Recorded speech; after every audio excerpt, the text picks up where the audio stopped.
Folks, because you asked for it, we are here to deliver.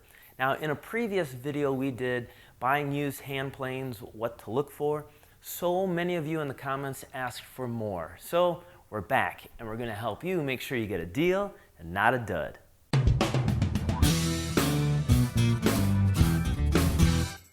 Before we get going on today's lesson, I do want to thank the folks over there at Woodcraft for sponsoring today's episode. If you're looking for that right tool on your project, we'll stop in because Woodcraft is there to help you make wood work. Now, Woodcraft has some really nice new hand planes that you can purchase, but this episode we're talking about if you want to purchase a used hand plane. Now, on a previous episode, we showed you what to look for on metal-bodied hand planes. And if you didn't see that episode, don't worry, there's a link in the description below. You can click on that, or I'll have a link at the end of this video. What we're going to talk about today in part 2 is transitional hand planes.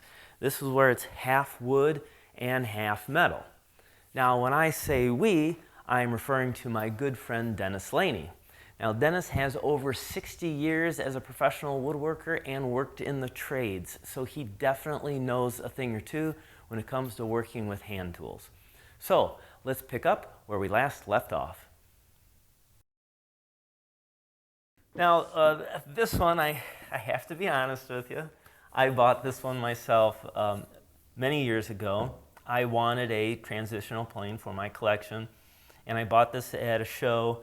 It had a tool show, and I thought it was good. It looked clean. You know, the finish on it looked nice. I thought I got a great deal. I came home. I could not make it perform. I couldn't get it to produce a good shaving. I couldn't even actually get the iron to retract all the way out. It always seemed to be sticking on me. So look at this and tell me, what is wrong with this guy?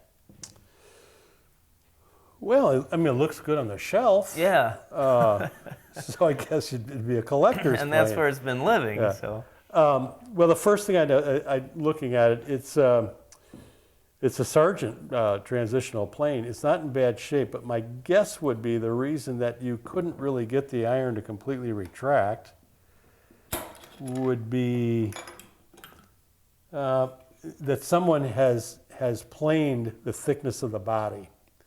And it's probably been, because this sole looks very smooth, which is unusual for a transitional plane. Oh. The transitional planes were typically a carpenter's plane. They weren't, cabinet makers would use them, but they were really sold as a plane to be used in the field by carpenters.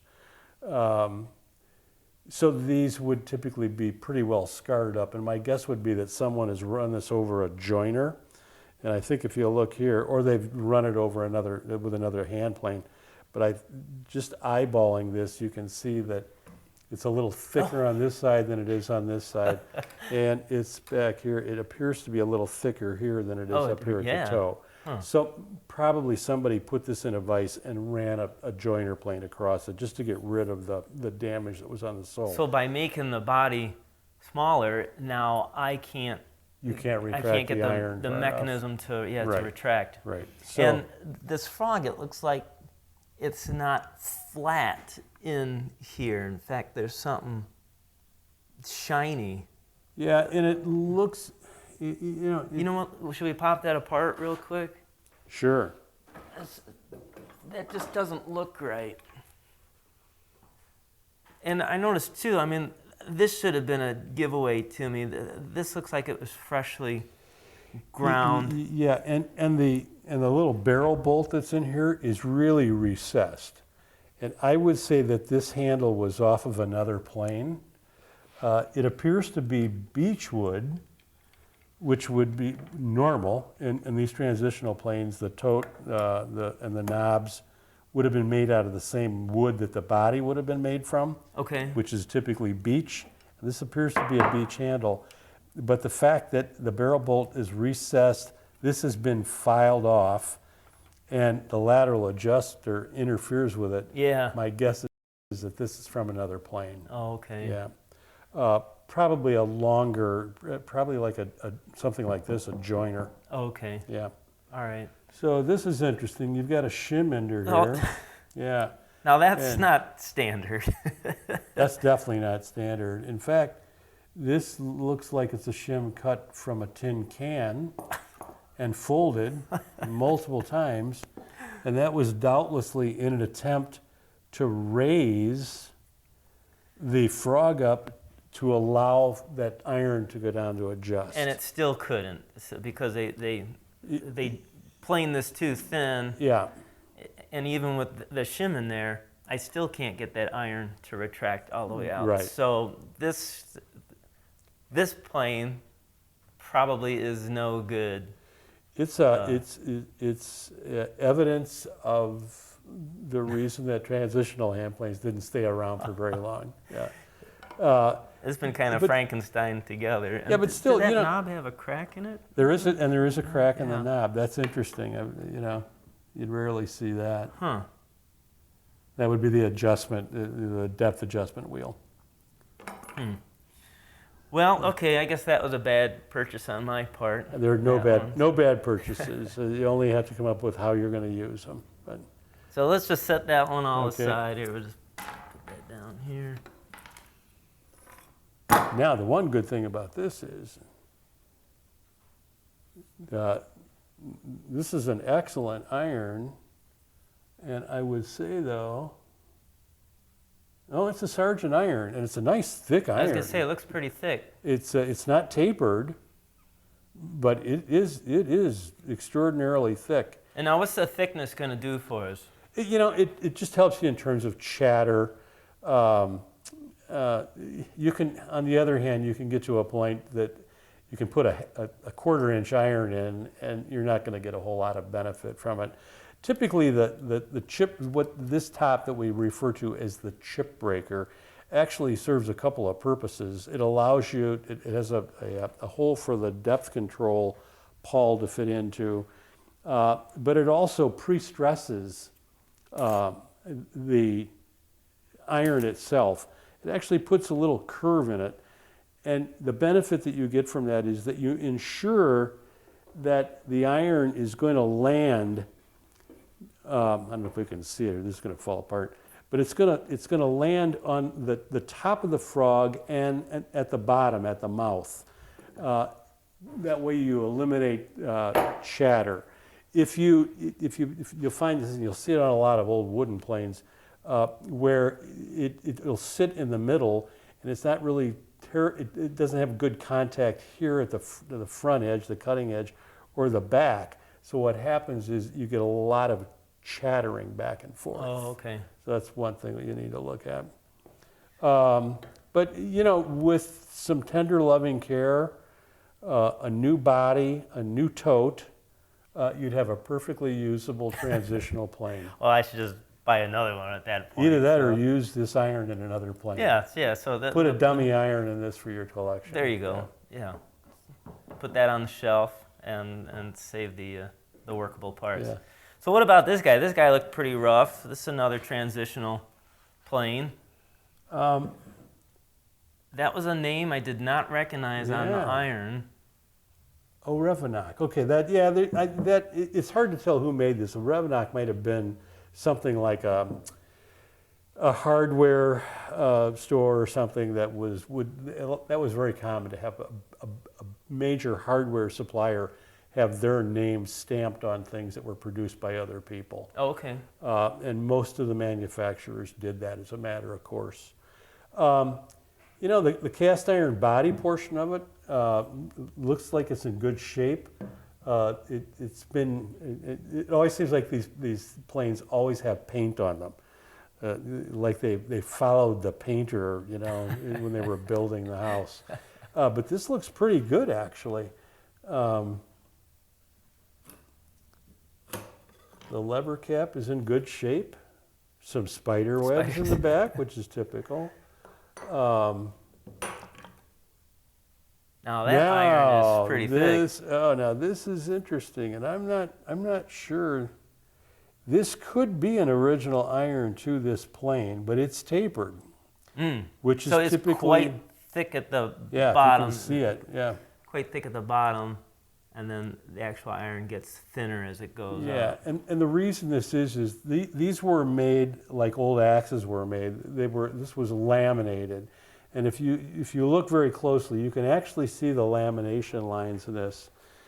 And normally the way you can really tell a laminated iron is that the tube about this point right here. I don't know if you can see it or not. The metal will appear to have far less rust because this part of the iron is softer than this is the tool metal part or the tool steel part of the iron. That's one of the reasons that they're tapered. That's the biggest reason they're tapered. But in the transitional planes, most of the ones that I've seen have got standard, just a standard iron in it, where it's just heat treated. It's all one piece of tool steel, and it's heat treated to a certain point just below this hole in the slot, typically. But this, you'd have to do a little bit of studying to see whether or not they were actually. It would make some sense because the transition was just that, and if they were using parts from wooden planes, it's not unlikely that they would use a tapered iron. Okay. Tapered irons give you a lot of stability. The frog looks good. It's an adjustable frog, which is machined to this upper iron section, and then it's just screwed down onto the body. The body, surprisingly, other than the paint, there's no huge cracks in the body. So we're looking for cracks around the mouth, right? Yeah, and big checks. At the front, it's a piece of wood, so it's breathing. Mm-hmm. And if this wasn't, if the ends weren't continually sealed up, you'd get weather checking. So you want to look for that. And that'll affect how flat it is? That'll affect its flatness. Twist and warp? Yeah, anything. You got to treat it like it's a piece of wood. So if they were checked pretty bad and you flattened it, is it still worth keeping, or will those checks present problems in the future for you? Well, you can certainly flatten it, and again, you get into the situation that you got into with the previous plane, where the body gets too thin. Gotcha, and I can't get the blade out. And you've got a couple of options on something like this, and you'll see a lot of these that have just been planed down and put another layer of material on top, and in effect created a second sole. For Actually, I have one of those. I'll let you keep talking about that. I'll pull it out. But again, everything looks like it's in pretty good working condition. The plane has been sitting around for a long time. Obviously, the horn off the tote's been cracked. That could be replaced pretty simply. Do you think that was the right handle for it? I would say yes, because there's clearance here with a lateral adjuster. Okay. Totes are funny things because the grain on a tote runs this way, where you would think it would be running up and down this way to give you more strength. But all totes, the grain is running in parallel with the body, so they're inevitably weak. Gotcha. And the horn, of course, right here with this grain running this way, this horn is the first thing that breaks if you drop them. It makes sense. Yeah. So here's a coffin style plane, but someone added. Yeah, someone's added a sole here. In fact, this is, that's a nice piece of cocobolo or rosewood or something. And this would be very common, especially in smoothers, because somebody would get used to a smoother and just have it all set, just understand the plane very well, and they would resole them once and this allows you to control the mouth opening as well. Okay.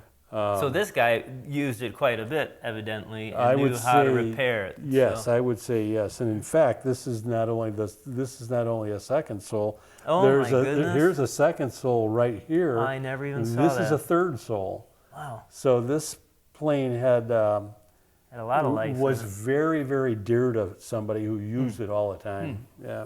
I might have to rethink that. Yeah. And that sole, while we're talking about it, this would be another method of when you get mouth damage on any of these wooden planes, it would not be unusual to either put an insert in them to close the mouth down or to resole it completely. So like, yeah, so like just comparing the two, Yeah. you can see how this one is worn out pretty well, Right. and this one had a new patch put in it. Yeah, and it may well have been put in here too to close this mouth down, and I don't know if you can really, you'd have to get a camera in there to look at it, but what it actually has done, you can see how open this is, and again, that limits its functionality in terms of taking off a very, very fine chip, because it's not holding the chip down as it's being shaved, so it's allowing the chip to break forward of the blade. Gotcha.